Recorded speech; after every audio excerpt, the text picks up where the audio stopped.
Subscribe कीजिए defence squad channel को और बेल आइकन को दबाइए लेटेस्ट डिफेंस वीडियोस सबसे पहले देखने के लिए। हेलो डिफेंस लवर्स, स्वागत है आपका डिफेंस अपडेट सीरीज के एक फ्रेश एपिसोड में। तो चलिए जानते हैं आज के टॉप डिफेंस अपडेट्स क्या हैं।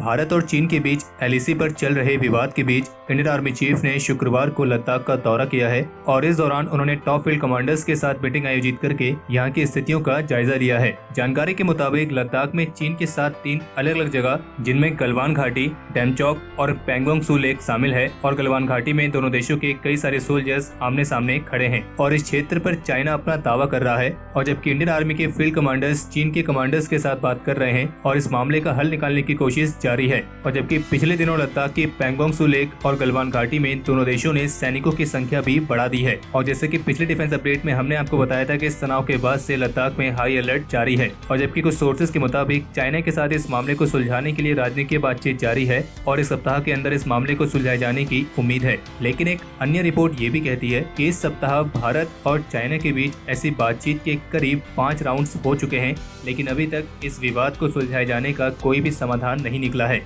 और अभी भी पैंगोंग सू लेक और गलवान घाटी में दोनों देशों की सेनाएं आक्रामक रूप से आमने सामने खड़ी हैं और जबकि पैंगोंग सू लेक के किनारे फिंगर एरिया में चाइनीज बंकर्स का निर्माण कार्य होने की भी संभावना जताई गई है और ऐसा भी माना जा रहा है कि गलवान रीजन में चाइनीज ट्रूप्स द्वारा 3 नए ट्रांसग्रेशन पॉइंट्स बनाए गए हैं जिनमें पेट्रोल पॉइंट 14 और गोगरा पोस्ट के पास वाला इलाका भी शामिल है और ऐसी भी रिपोर्ट्स है कि करीब 500 के आसपास चाइनीज सोल्जर्स इन हर एक स्पॉट्स पर मौजूद हैं और ये वो स्पॉट्स है जो भारत के क्षेत्र में आते हैं और बाकी इस पर इंडियन आर्मी की तरफ से क्या कार्रवाई की जाएगी ये आने वाले समय में मालूम पड़ जाएगा।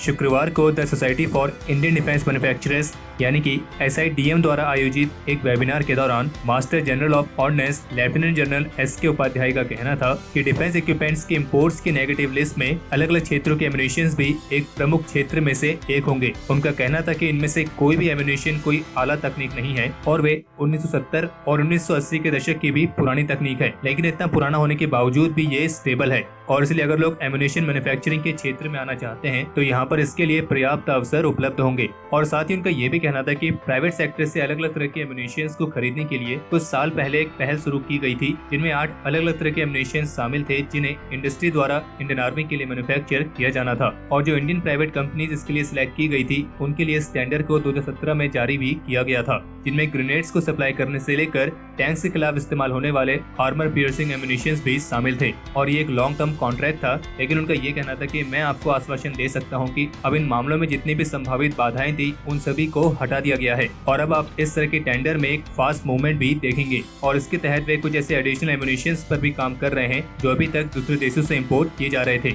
और इस बात की भी उम्मीद है कि डिफेंस इंपोर्ट्स की नेगेटिव लिस्ट में आर्टिलरी गन्स भी शामिल हो सकती हैं। इंडियन नेवी के लिए 15 नेवल शिप बॉर्न ड्रोन्स को खरीदने के लिए रिक्वेस्ट फॉर इन्फॉर्मेशन को जारी किया गया है। हालांकि इन ड्रोन्स को खरीदने के लिए ये RFI इस साल 24 फरवरी को जारी की गई थी और जो भी कंपनियां इसमें दिलचस्पी रखती हैं उन सभी को 4 सप्ताह के अंदर इस RFI का जवाब देने के लिए कहा गया है और इन ड्रोन्स का इस्तेमाल खास तौर पर मैरीटाइम डोमेन अवेयरनेस को बढ़ाने के लिए सर्विलियंस और रिकॉनेसेंस रोल्स के लिए किया जाएगा और इसे उम्मीद है कि इस साल के अंत तक डिफेंस प्रोक्यूरमेंट प्रोसीजर की मेक इन इंडिया कैटेगरी के तहत इसके लिए रिक्वेस्ट फॉर प्रपोजल को जारी किया जा सकता है और इस पर जो फैसला है वो RFI के रिस्पांस के आधार पर ही लिया जाएगा और कॉन्ट्रैक्ट साइन होने के 12 महीनों के अंदर इसके पहले सिस्टम की डिलीवरी की जाएगी और फिर इस तरह हर महीने एक सिस्टम डिलीवर किया जाएगा। Malayalam news channel Manorama online के गगनयान अनप्लग सीरीज के चौथे हिस्से में इस बात की जानकारी दी गई है कि भारत के जिन 4 एस्ट्रोनॉट्स को रशिया की GCTC फैसिलिटी में ट्रेन किया जा रहा है वे रशिया में अपनी ट्रेनिंग पूरी करने के बाद अगले साल की शुरुआत में इंस्टीट्यूट ऑफ एरोस्पेस मेडिसिन यानी कि IAM को ज्वाइन करेंगे जहाँ पे उनकी आगे की ट्रेनिंग शुरू होगी। बता दें कि जो ये IAM है ये बेंगलुरु में स्थित इंडियन एयरफोर्स के तहत आने वाली एक प्रीमियर विंग है और ये पूरे भारत में होने वाली एरोस्पेस मेडिसिन एक्टिविटीज का एक हब सेंटर है और केवल यही नहीं बल्कि पूरे साउथ एशिया रीजन में ये अपने तरीके का एकमात्र ऐसा इंस्टीट्यूट है जो एरोस्पेस मेडिसिन में डॉक्टर ऑफ मेडिसिन यानी कि MD कोर्सेज को आयोजित करता है। और मनोरमा ऑनलाइन की इस गगनयान अनप्लग सीरीज में बताया गया है कि किस तरीके से ये IAM इंडियन एस्ट्रोनॉट्स की ट्रेनिंग में एक महत्वपूर्ण भूमिका निभाएगा। और इससे कई सारे महत्वपूर्ण क्षेत्र हैं जिनमें IAM को महारत हासिल है और इसका इस्तेमाल इस मिशन में भी किया जाएगा, जैसे कि vehicle and spacecraft selection, vehicle crew and training selection, isolation and psychological management, human engineering work station design for the crew module,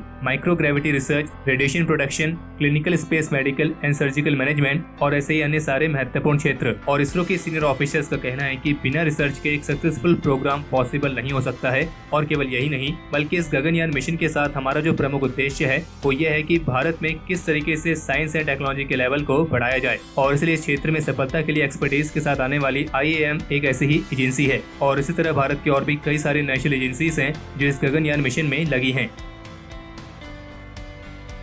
इस सप्ताह बुधवार 20 मई को बेंगलुरु में दिन में करीब 1:30 बजे एक बेहद ही जोरदार धमाके की आवाज सुनाई दी थी। और फिर जिसके बाद सोशल मीडिया पर इस तेज आवाज के पीछे के कई अलग अलग कारणों के बारे में कई अलग अलग तरह की पोस्ट देखने को मिली थी। और फिर इस आवाज के पीछे के कारणों को स्पष्ट करने के लिए इंडियन एयरफोर्स के हेडक्वार्टर्स ट्रेनिंग कमांड की तरफ से एक स्टेटमेंट जारी की गई थी, जिसमें उन्होंने स्पष्ट किया था कि aircraft and system testing establishment यानी कि AST और HAL द्वारा आयोजित की गई एक रूटीन टेस्ट फ्लाइंग थी। और जब इस टेस्ट फ्लाइंग के दौरान एयरक्राफ्ट ने सुपरसोनिक रफ्तार हासिल की होगी तब उसी की वजह से ये तेज आवाज आई थी। और ये टेस्ट फ्लाइंग सिटी से काफी दूर किया गया था, लेकिन इसके बावजूद भी एयरक्राफ्ट की जो ये आवाज थी ये काफी साफ साफ सुनाई दी थी। और इंडियन एयरफोर्स की तरफ से स्टेटमेंट जारी करके ये स्पष्ट इसलिए किया गया था क्योंकि इस आवाज के बाद से शहर में हड़कंप की स्थिति पैदा हो गई थी। और फिर लोग इसको लेकर अलग अलग तरह के अनुमान भी लगाने लगे थे। और कुछ का ये कहना था कि ये आवाज शहर में किसी विस्फोट के होने की वजह से हुई है, लेकिन फिर बाद में इंडियन एयरफोर्स ने स्टेटमेंट को जारी करके सब कुछ स्पष्ट कर दिया है। हालांकि एयरफोर्स की तरफ से ऑफिशियली कोई भी कंफर्मेशन नहीं दिया गया है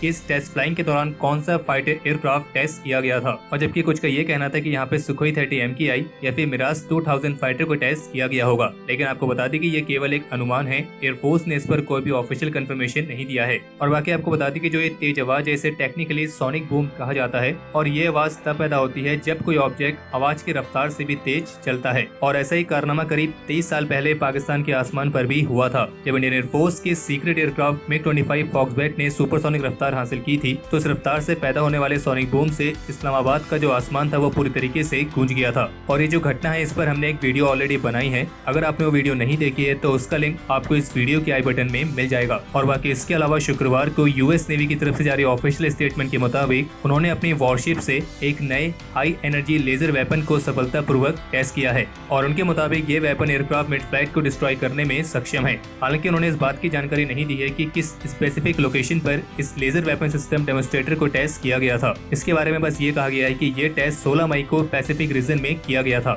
और वैसे भी जो US नेवी है ये इस तरह के डायरेक्टेड एनर्जी वेपन्स जिनमें लेजर वेपन्स भी शामिल हैं उनको करीब 1960 से ही विकसित करती आ रही है। और US नेवी का कहना है कि उनका ये नया लेजर वेपन सिस्टम ड्रोन्स और आर्म्ड स्मॉल बोट्स के खिलाफ काफी ज्यादा इफेक्टिव है। तो आज का एपिसोड खत्म करने से पहले आज का क्वेश्चन ऑफ द डे ये रहा। आप इस क्वेश्चन का जवाब कमेंट सेक्शन में शेयर करना ना भूलें। तो ये थे आज के top defence updates. Defence update के इस एपिसोड के लिए इतना ही। हमें उम्मीद है आपको ये वीडियो पसंद आई होगी। अगर आपने इस वीडियो को लाइक और शेयर नहीं किया है तो इसे लाइक और शेयर करें और चैनल को सब्सक्राइब करना ना भूलें।